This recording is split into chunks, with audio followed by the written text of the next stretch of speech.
Angela Carter's darkly satirical novel, The Passion of New Eve, 1977, follows a man who is forcibly subjected to a sex change operation, compelling him to confront and rethink everything he once believed about power, gender, and sexuality. Although the book initially drew mixed reviews for its provocative and groundbreaking themes, it is now celebrated for its incisive commentary on feminism. Carter, an award-winning novelist and short story writer, began her career as a journalist before turning to fiction full-time. Renowned for her inventive ideas and richly diverse characters, she is regarded as one of the most important female writers of the 20th century. The central character is Evelyn, also called Eve, a self-absorbed misogynistic English professor with little regard for women. He recently accepted a teaching position at New York University, eager to indulge in the city's female population.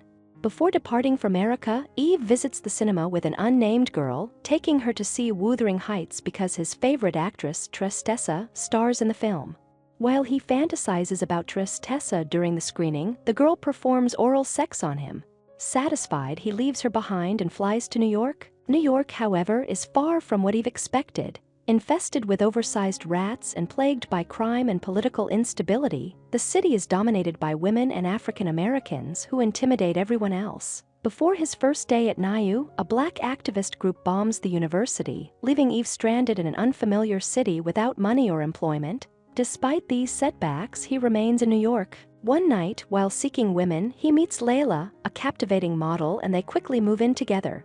Yet the relationship sours when Eve, obsessed with control, physically abuses her for defying him. When Layla becomes pregnant, Eve drags her to an underground abortion clinic, leaving her scarred and infertile.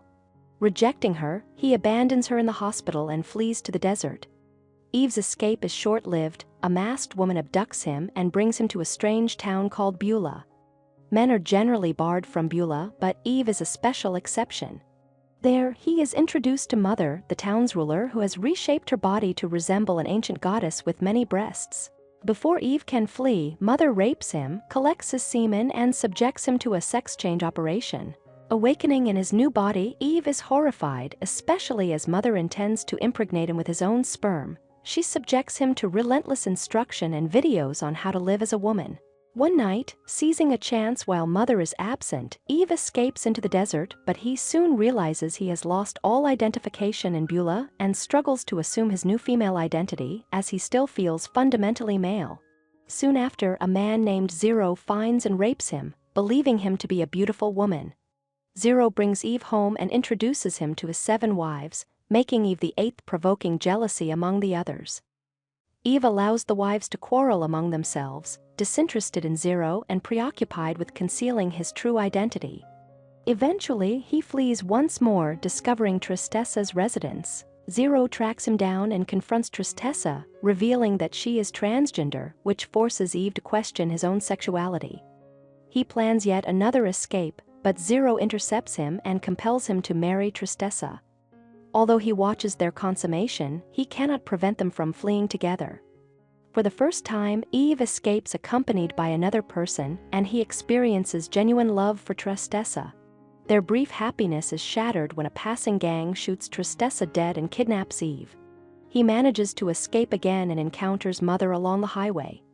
Together, they head toward the coast where Eve enters a cavern that transforms into a colossal uterus. He realizes he cannot leave without undergoing rebirth, which demands he shed his misogyny and embrace respect for women.